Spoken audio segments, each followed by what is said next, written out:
दादाजी, मुझे स्कूल में आज एक बहुत कठिन विषय पर कहानी लिखने के लिए बोला गया है। वो कहावत है, नैनो का पेड़।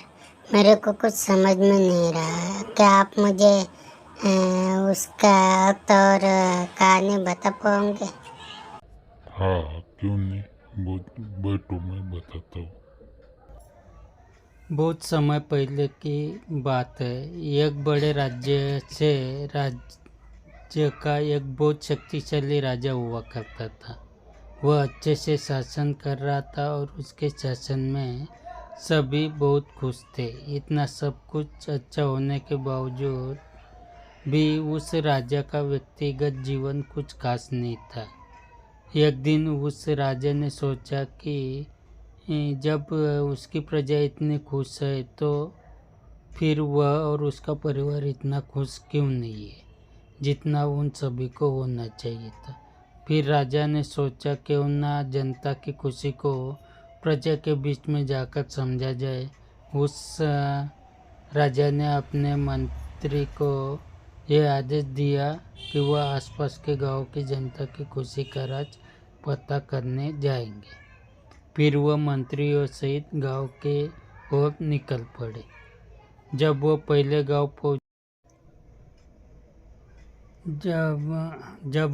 गांव पहुंचे तो उस राजा का ध्यान एक साधारण से किसान की झोपड़ी पर गया। उसने देखा कि किसान अपने बच्चे बीवी के साथ खुशी से खेल रहा था, हंस कर बातें कर रहा था। पत्नी भी खुश थी और पकवान बनाने में लगी थी। उस परिवार के चेहरे पर प्रसन्नता के भाव मानो जैसे टपक कर गिर रहे थे। अब राजा से राहने गया और उसने अपने मंत्री से पूछा, मंत्री जी, क्या आप मुझे ये समझाएंगे कि इस किसान और उसके परिवार की खुशी का आखिर असली राज क्या है।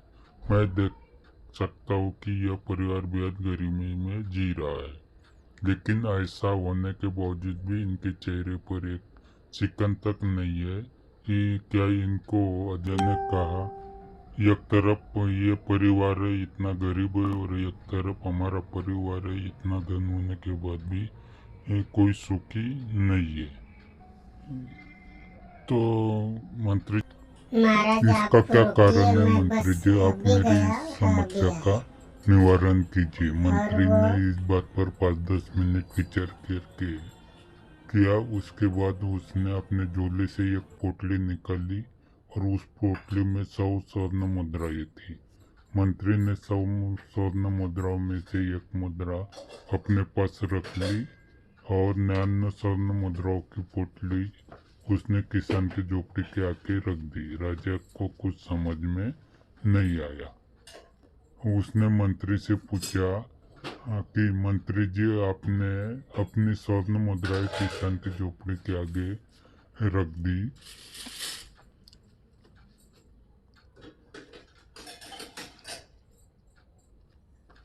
और अगर रखी भी तो केवल 99 स्वर्ण मुद्राएं ही क्यों रखी? आप पूरी की पूरी 100 मुद्राएं रख देते। आपको इस काम के लिए किसी ने रोका थोड़े ही था। मंत्री बोला, महाराज, आपने मेरे से आपकी समस्या का समाधान पूछा। अब मैंने कुछ सोच समझ कर ही ये काम किया है। आपने अभी कहा कि यह किसान परिवार इतना खुश क्यों है।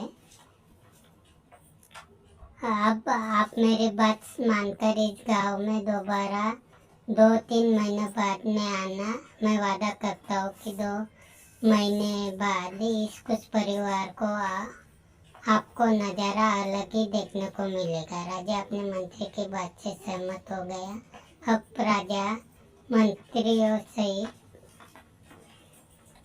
जा चुका था। अचानक किसान के अब राजा जा चुका था, मंत्रियों के साथ जा चुका था। अचानक किसान के बच्चे खेलते हुए बाहर आए तो उनको यह पोटली दिखी जो मंत्री वहाँ रख कर गया था। बच्चों ने वह पोटली उठाई और अपने पिताजी को पकड़ दी। जैसे ही किसान ने देखा कि पोटली में 99 स्वर्ण मुद्राएं थी, किसान की खुशी का कोई ठिकाना नहीं रहा।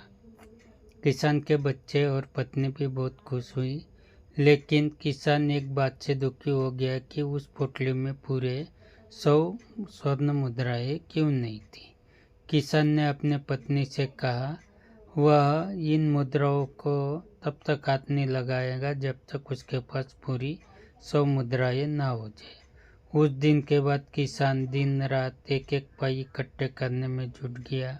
वह किसान जो पहले खुले दिल का था, अब वह कंजूस होने लगा था। वह हर दिन मजदूरी से मिले पैसे को बचा कर रख लेता ताकि वह उन रुपये से सोने की एक मुद्रा खरीद सके। किसान के बच्चे और पत्नी उससे दुखी रहने लगे और वो हर बार झगड़ा करने लगा। अब पूरे 2 महीने बीत गए। राजा को अपने मंत्री का वचन याद था, इसलिए राजा ने अपने मंत्री के साथ दोबारा उस गांव का रुख किया। इस बार राजा ने कहा चलो हम उस गांव जाते हैं। उस किसान के यहाँ हमने जो पोटली छोड़ी थी उस परिवार का कैसा हाल होता है वह आप बताने वाले थे।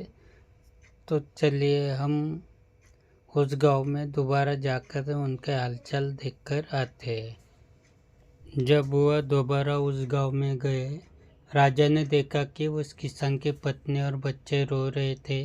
वो भूख से तड़प रहे थे, लेकिन कंजूस किसान केवल पैसों को बचाने में लगा था।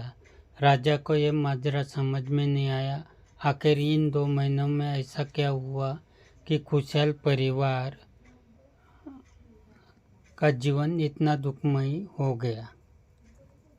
राजा से रहा नहीं गया। उसने मंत्री से पूछा, मंत्री जी, यह परिवार मात्र 2 महीने में इतना निराशावादी हो गया। ऐसा क्या हो गया जिसमें इस परिवार की यह हालत कर दी? मंत्री बोला, बच्चे खेलते हुए बाहर आए तो उनको वह पोटली दिखी जो मंत्री वहाँ रख गया था। बच्चों ने वह पोटली उठाई और अपने पिताजी को पकड़ा दी। जैसे ही किसान ने देखा कि पोटली में 99 स्वर्ण मुद्राएं थी, किसान की खुशी का कोई ठिकाना नहीं रहा। किसान के बच्चे और पत्नी भी बहुत खुश हुई, लेकिन किसान एक बात से दुखी हो गया कि उस पोटली में पूरी इस बात को समझना बहुत सरल है महाराज, ये तो आपको पता ही है। मैंने 2 महीने पहले 99 स्वर्ण मुद्राएं किसान के घर के आगे रखी थी, वो किसान ने उठा ली। एक अतिरिक्त मुद्रा कमाने के लिए वो लगातार बचत करता जा रहा था, जिसकी वजह से घर का सुख चैन छिन गया। यहाँ पर साफ दिख रहा है कि जब किसान के पास कमाई के अतिरिक्त कोई प्रकार का धन नहीं था, लेकिन जब उस किसान ने वह मुद्राएं देखी तो उसके मन में मैल जमने लगी। वह जीवन की सच्चाई है कि जरूरी नहीं कि आप ज़्यादा धन और दौलत से ही सुख प्राप्त करें। सुख की अनुभूति तो आप बहुत थोड़े में भी कर सकते हो। उस किसान ने नानों के पैर में पड़कर अपना जीवन खराब कर लिया। अब राजा को सारी बात समझ में आ गई थी। हाँ तो बच्चों, अब समझ गए नानों का पैर किसे कहते हैं और ये कहावत कैसे प्रकट हुई है। जीवन में कभी भी थोड़ी थोड़ी खुशियों में ही आनंद लेना चाहिए। अगर हम इकट्ठे ज़्यादा धन या खुशी को ढूंढने जाएंगे तो वो हमें हमारे परिवार से दूर करेंगे। और बस तो यही सीख इस कहानी से मिलती है। हाँ दादाजी, हमें बहुत अच्छी कहानी सुनाई आपने। मैं तो इस पर एक अच्छा सा निबंध तो लिखूंगा ही, साथ में ये सीख मैं हमेशा अपने जीवन में याद रखूंगा कि छोटी छोटी खुशियों में ही हमारी खुशी है। अगर ज़्यादा खुशी के लिए हम ये इकट्ठा करते रहेंगे तो वो छोटी छोटी खुशियाँ भी हमसे छीन जाएंगी। यही इस कहानी का शर्त है। ये मैं अच्छी तरह से समझ गया हूँ। धन्यवाद।